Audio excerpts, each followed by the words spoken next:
Le Parti socialiste tout sourire, une image rare ces derniers mois. Après la débâcle lors des élections législatives, le PS est parvenu à conserver ses 2 sièges au Sénat. Toujours à gauche, l'écologiste Ronan Dantec rempile également pour un mandat. Les grands électeurs qui sont essentiellement des élus, qui craignent également d'avoir leurs ressources diminuées, qui n'ont pas apprécié que les contrats aidés soient supprimés et annoncés très tardivement, et qui nous demandent à la fois d'être des parlementaires constructifs, mais également des parlementaires vigilants et exigeants. Maintenant, il est clair que la gauche en Loire-Atlantique, c'est 2 piliers.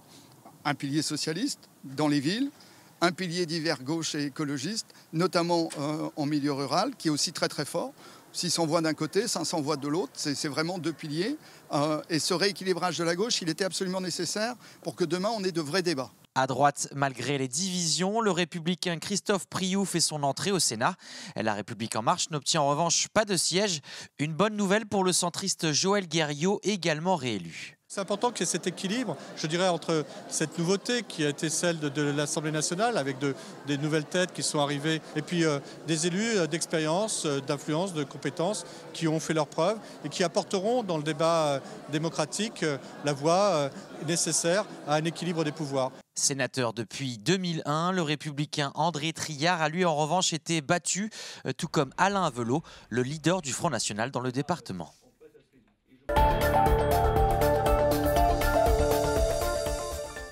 Des feux de pneus allumés sur la chaussée, un trafic perturbé, voire bloqué. Tôt ce matin à 4h30, 200 routiers s'étaient donné rendez-vous pour une action dans la zone industrielle de Donges. Mais dès leur arrivée sur place, un comité d'accueil les attendait. Bon, on a commencé par rencontrer les gendarmes, c'est-à-dire qu'ils étaient là bien matinaux, bien avant nous.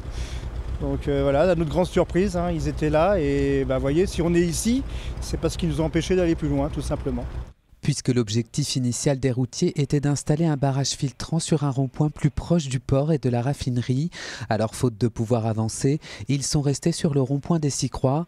Cet appel à manifester, lancé par la CGT et FO, n'est qu'un premier galop d'essai. Les militants promettent d'ores et déjà une action durable contre la réforme du Code du travail. Donc j'invite sérieusement M. Macron à revoir ses positions parce qu'on ne lâchera rien. On a dit qu'on était là 1 semaine, on sera là minimum 1 semaine et on va y aller crescendo. Donc là aujourd'hui, ça fout un peu la panique, c'est le début, c'est le commencement. Il y a d'autres actions qui vont être mises en place à partir de cet après-midi. Vous pourrez en être certains et de ce que je m'aperçois, les forces de l'ordre ne seront jamais assez. C'est impossible.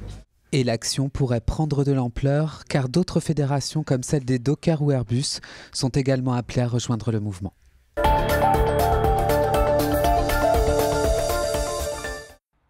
70 caravanes sur un terrain insalubre, les habitants de ce campement vivent dans des conditions indignes depuis plus de 2 mois. Mais si la tension monte dans le quartier, c'est que les riverains et la mairie dénoncent des nuisances inacceptables. Là, on est sur un groupe très particulier qui, depuis son installation à la fin du mois de juillet, ne sait pas que les nuisances qu'il a occasionnées à l'entièreté des riverains, quels qu'ils soient, est épouvantable.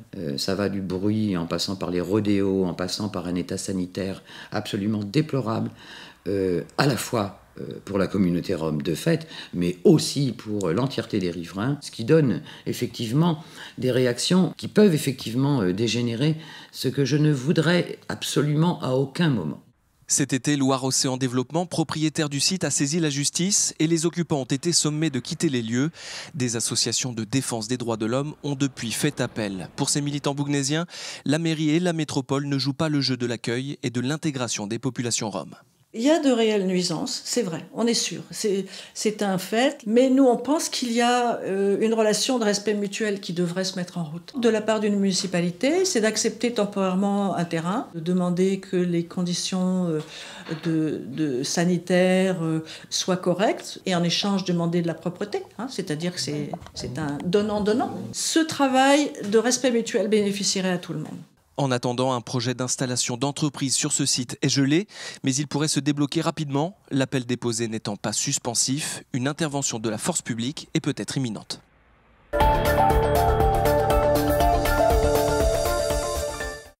Les opposants le réclamaient, les médiateurs l'ont fait. L'optimisation de l'aéroport de Nantes-Atlantique est l'option retenue par les médiateurs dans leurs études, le but étant de pouvoir comparer ce qui est comparable. Ce qu'on en retient, nous, c'est qu'ils ont insisté sur le fait qu'il fallait rééquilibrer l'option Nantes-Atlantique par rapport au transfert de l'aéroport. Et ça, c'est quelque chose qu'on demande depuis très très longtemps, puisque c'est quelque chose qu'on défend et qui pour nous a vicié un peu toutes les procédures, les consultations qui ont été effectuées. Donc c'est déjà une bonne base puisqu'on va réussir à comparer deux choses qui sont comparables, sachant qu'un point important qu'ils ont précisé aussi, c'est que l'optimisation de Nantes-Atlantique, même en prenant en compte un court terme dans l'éventualité d'un transfert, devait être effectuée et donc devait être enclenchée puisque l'ouverture de Notre-Dame-des-Landes était prévue en 2017. Il y a eu un référendum, il y a eu une consultation, même si elle est que consultative, le 26 juin, et je ne vois pas un gouvernement s'asseoir sur cette consultation. Il y a 178 décisions de justice et je ne vois pas comment les médiateurs peuvent s'asseoir sur ces 178 décisions de justice. Et donc, il va bien falloir qu'ils en tiennent compte. 3 expertises complémentaires ont été demandées. L'impact environnemental sur le lac de Grandlieu, les besoins de réfection de la piste de l'aéroport actuelle et un nouveau plan d'exposition au bruit. De son côté, le maire de Saint-Aignan-de-Grandlieu, pro-aéroport, réfléchit à une action en justice contre l'État pour mise en danger d'autrui. Le rapport définitif sur le projet de Notre-Dame-des-Landes sera rendu par les médiateurs le 1er décembre prochain.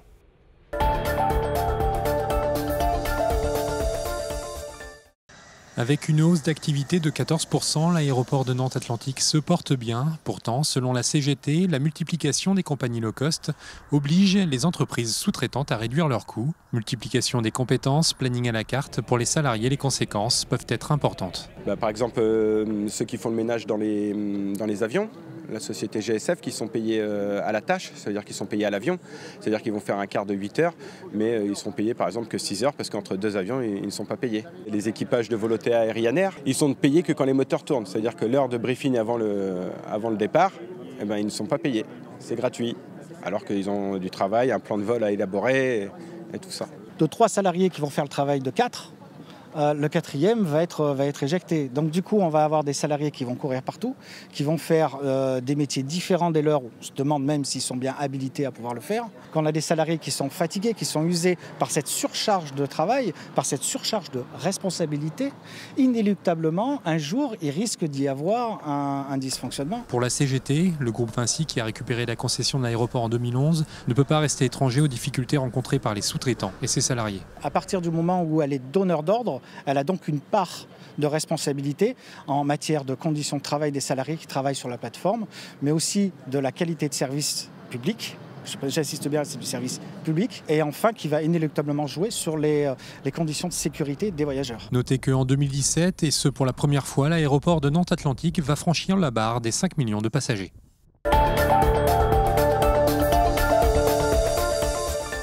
Il prône la réunification de la Loire-Atlantique et de la Bretagne. Pourtant, c'est séparé que Bretagne Réunie et le collectif 44 égale Braise avancent. Initialement, un grand rassemblement suivi d'un défilé était prévu samedi prochain, 30 septembre. Seulement voilà, des groupuscules d'extrême droite, minoritaires mais actifs, avaient prévu de se joindre à la manifestation. Une présence repérée par des activistes d'extrême gauche, dont ceux de Nantes Révoltée, qui avaient annoncé il y a quelques jours la tenue d'une contre-manifestation. Devant les risques de débordement, Bretagne Réunie a donc décidé de ne plus appeler au rassemblement samedi. Ces gens-là se sont donné rendez-vous, s'invitent si vous voulez, alors que nous ne souhaitons pas du tout entendre autre chose que des slogans en faveur de la réunification de la Bretagne. Il est impossible d'entendre des propos racistes, xénophobes, mais il est tout aussi insupportable d'entendre dans notre manifestation des propos anticapitalistes ou autres. En revanche, le collectif 44 égale Braise maintient lui la mobilisation samedi à 15h au Miroir d'eau. Le collectif entend également lancer une nouvelle forme de mobilisation en faveur de la réunification et se désolidarise de Bretagne Réunie. 44 égale Braise qui insiste également dans un communiqué sur le fait que les groupuscules d'extrême droite ne seront pas les bienvenus samedi.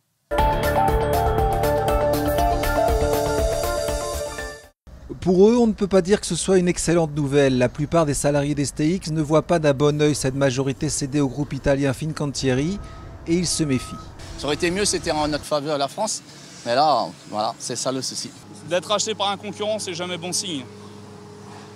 Sur le long terme, c'est jamais bon signe. Et il y a des fois, c'est même à très court terme. Les clauses, les lois se font, se défont. on va dire que les Italiens avaient besoin de cette part de marché. Et puis, on verra bien ce que préservera l'avenir.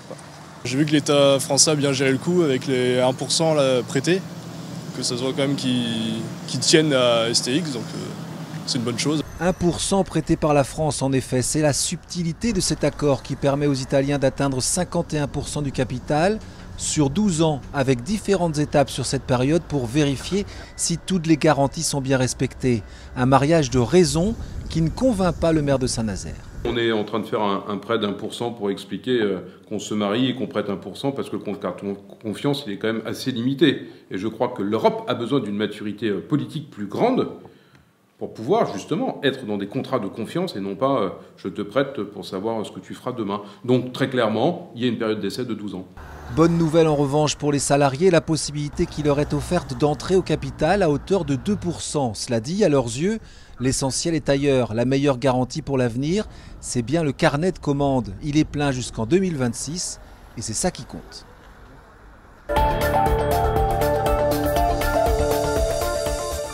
Celui qui bosse, il doit être mieux payé que celui qui ne bosse pas. Mais c'est dur, monsieur, les 3-8. C'était avant tout une visite pour rassurer les syndicats et les salariés de STX.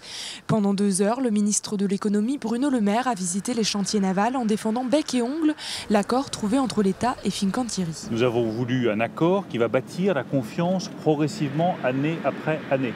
C'est un accord à 50-50 où l'État prête 1% de titres à Fincantieri pendant une durée de 12 ans.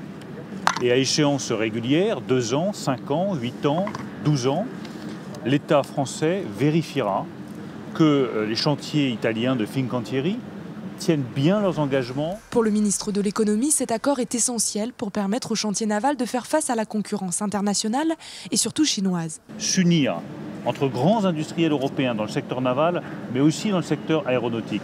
C'est nous donner la possibilité non seulement de résister à la concurrence chinoise, mais de conquérir de nouvelles parts de marché, d'être plus offensif, d'avoir des technologies de pointe. Du côté de la CFDT, cette venue a permis de clarifier la situation après 2 mois de silence de la part de l'État et de Fincantieri. On se posait de nombreuses questions. Là, ce qui est important, c'est qu'on arrête dans la valse des actionnaires.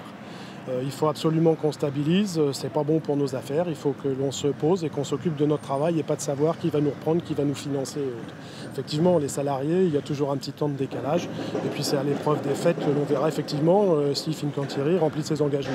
Pour le moment, aucun changement de direction n'est prévu avec cet accord. Bruno Le Maire a même assuré que Laurent Castin resterait le directeur général des chantiers navals.